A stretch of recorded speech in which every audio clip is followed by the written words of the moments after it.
Alors, donc on aura plusieurs compagnons. Le premier, Saint Paul. On parlera aussi de Saint Jean, l'évangéliste, et on ira là où il a vécu avec la Vierge Marie à Éphèse.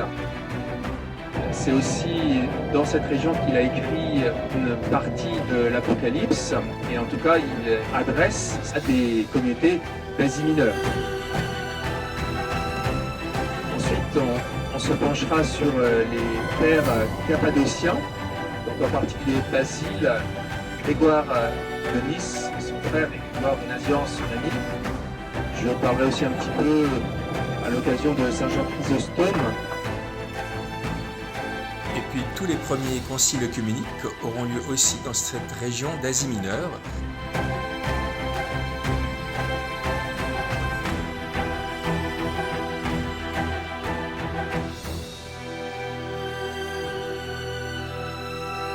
La Turquie est une sorte de seconde terre sainte, non seulement géographiquement, mais aussi spirituellement.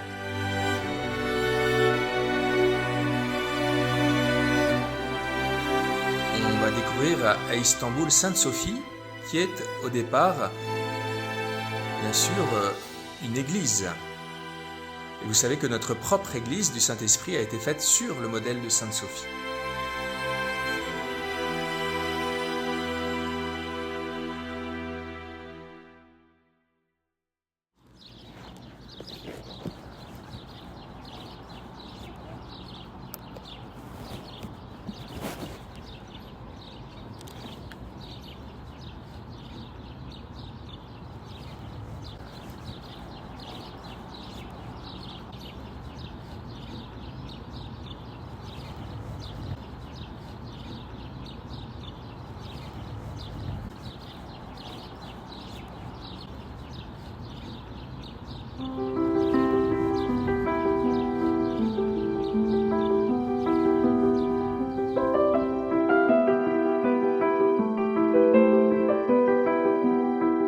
Vous avez très bien fait d'avoir fini la Grèce, la Sicile, etc. avant de venir en Turquie parce que c'est le top ici. Après, ça ne va pas vous plaire d'aller visiter un autre pays pour des ruines. Je vous ai attendu longtemps. C'est mon 38e année dans le métier.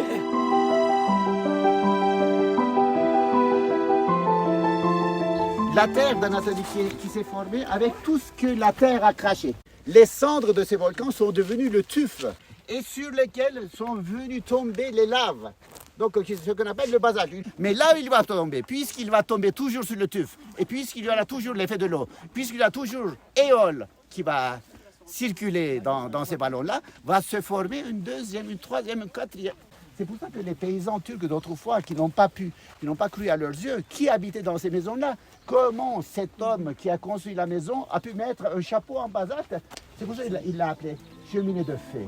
Ce sont les fées qui ont construit ces maisons-là.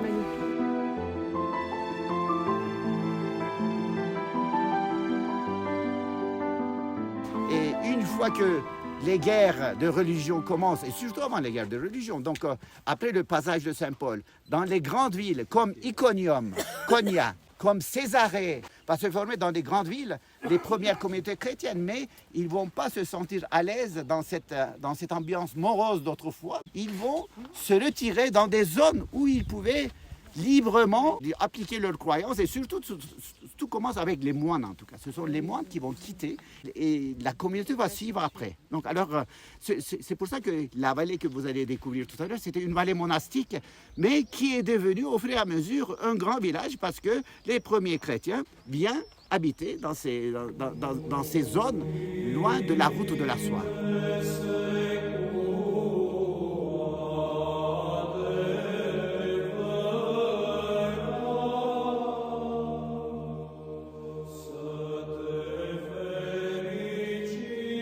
Mesdames, Messieurs, voilà, nous sommes à l'entrée de la vallée de Zelvé.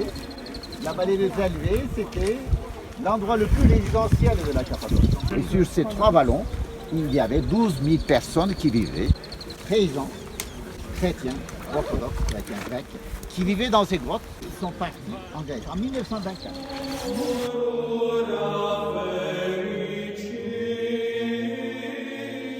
ils ont creusé des tunnels pour aller voir de l'autre côté. Donc entre les maisons troglodytes, vous trouverez également des petites chapelles.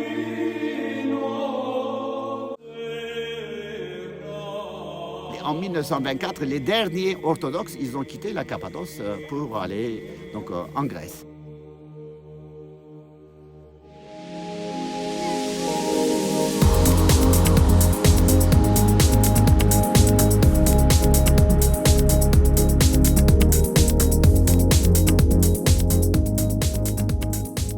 Je vais vous parler ce matin des pères cappadociens. Donc au IVe siècle, c'est justement une période assez intéressante puisque à la fois les chrétiens sont enfin admis, tolérés, sans aucun problème, et la culture païenne a encore toute sa place. C'est là, dans ce contexte-là que vont naître ces trois hommes. Le premier, on va dire, je vais parler de Basile. À Athènes, il va faire des rencontres, et en particulier celle de Grégoire de Nazianze, qui va devenir son grand ami. Mais il va vouloir aussi faire comme sa sœur Macrine, qui, avec sa mère, ont lancé une petite communauté monacale. Donc il va voyager en Syrie, en Égypte, à différents endroits pour voir comment vivent ceux qui décident de se consacrer à Dieu. Et ça va durer quand même 2 ans. Quand il revient, eh ben, ça y est, il a les idées claires et il va décider de lancer une communauté. Et bien sûr, ça ne suffit pas d'être ensemble, il faut aussi une règle. Et donc il va commencer à écrire une règle. Cette règle, elle est très sage, elle est pleine de mesures et elle va devenir la règle de base de tout le monachisme oriental. Donc encore aujourd'hui.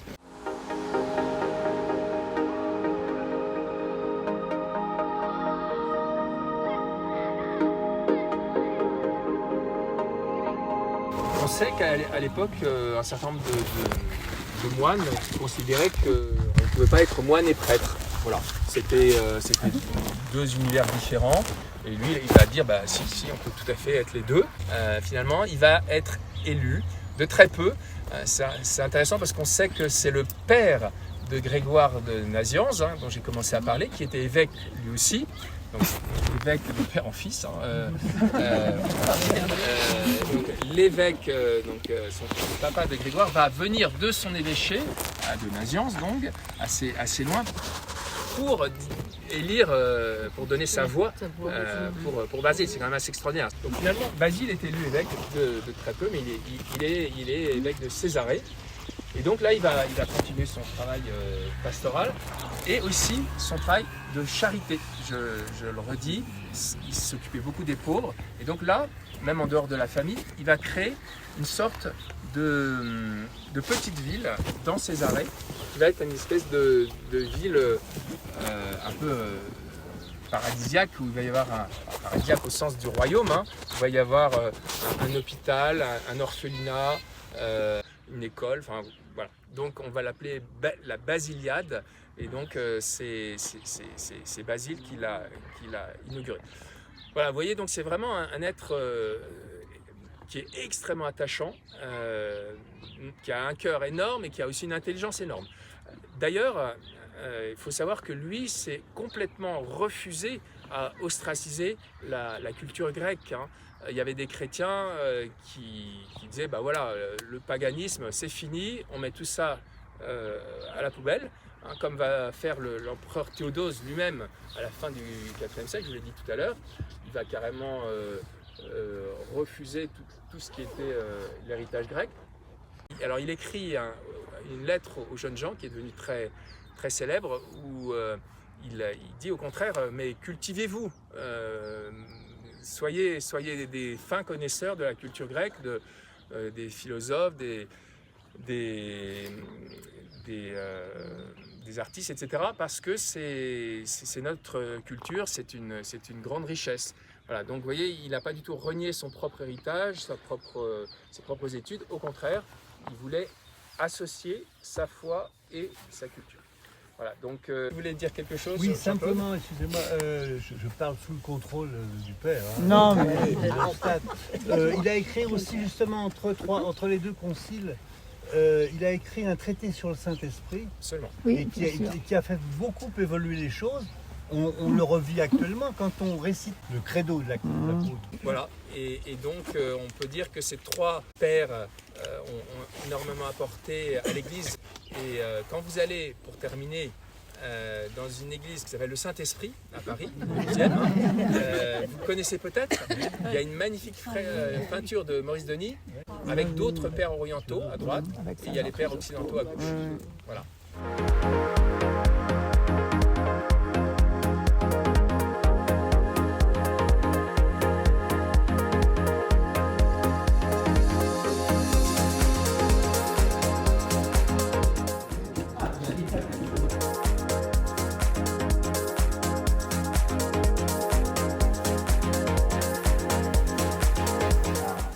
Incroyable.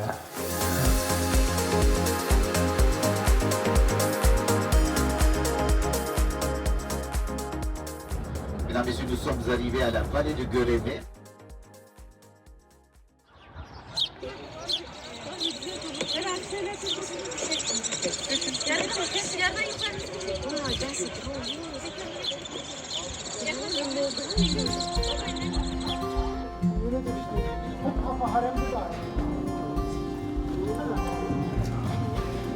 Alors, venez découvrir quelque chose d'inattendu.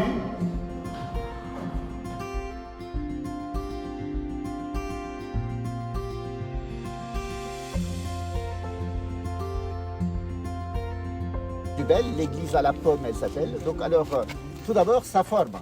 Vous avez remarqué qu'il y avait une coupole. Oui. Vous avez vu une abside. Oui. Vous avez vu des colonnes. Oui. À votre avis, quand vous savez que c'est creusé, est-ce que ces colonnes tiennent quelque chose? Non. Si vous cassez ces colonnes-là, rien ne va bouger. Pourquoi alors ces colonnes-là? Ça tient quoi? Rien. Eh bien, c'est pour faire comme Sainte-Sophie. Comme ils étaient chassés de Constantinople et qu'ils avaient leur bien-aimé toujours Sainte-Sophie dans leur tête, ils ont voulu créer tout simplement une atmosphère qui ressemblerait à Sainte-Sophie.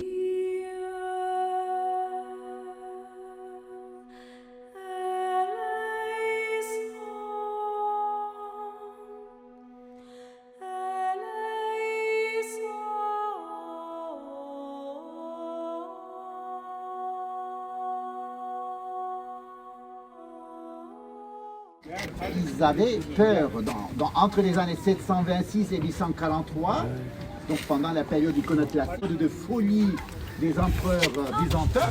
Donc ils n'osaient pas vraiment. Une fois qu'en 843, d'accord, ils ont dit décorer les églises comme vous voulez, ils ont fait venir les meilleurs artistes. Ils ont développé par l'intermédiaire des motifs géométriques pour raconter encore des scènes bibliques. Donc le deuxième que vous allez visiter, l'église de Sainte-Barbara, c'est une église qui a été décorée pendant la période iconoclastique et qui n'a pas été refait après la période. Donc alors, vous allez voir une croix avec deux cercles autour, c'est le Christ, et vous allez voir deux autres croix sans le cercle autour, les voleurs. Et le Christ, la scène de crucifixion. Oui. Donc alors, il disait, c'est pas Dieu, donc c'est juste géométrie. Hein. À gauche, un dragon qui est massacré par Saint-Georges et Saint-Théodore. Côté droite, vous allez voir Saint-Basile et les pères de l'église de la Cappadoce. À côté d'une femme, on dirait, mais qui porte une barbe. Donc, elle s'appelle Sainte Onifrius. Elle était une péripatéticienne d'une grande beauté. Mais les hommes ne la laissaient pas tranquille. Enfin, elle dit à son bon Dieu, prends ma beauté. Alors Dieu lui fait pousser la barbe. Mais c'est surtout le réfectoire des moines qui est intéressant. Là, c'était école de catéchisme. C'est une zone d'habitation très importante pour les premiers chrétiens. La Turquie a fait sa guerre d'indépendance et il y avait des Grecs, y compris mes grands-parents. Les Turcs de la Grèce sont venus en Anatolie et les Grecs de l'Anatolie, les orthodoxes d'Anatolie sont partis en Grèce. Donc 1 500 000 personnes de peuple rentrent chez eux.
Je vis, mais ce n'est plus moi qui vis, c'est le Christ qui vit en moi.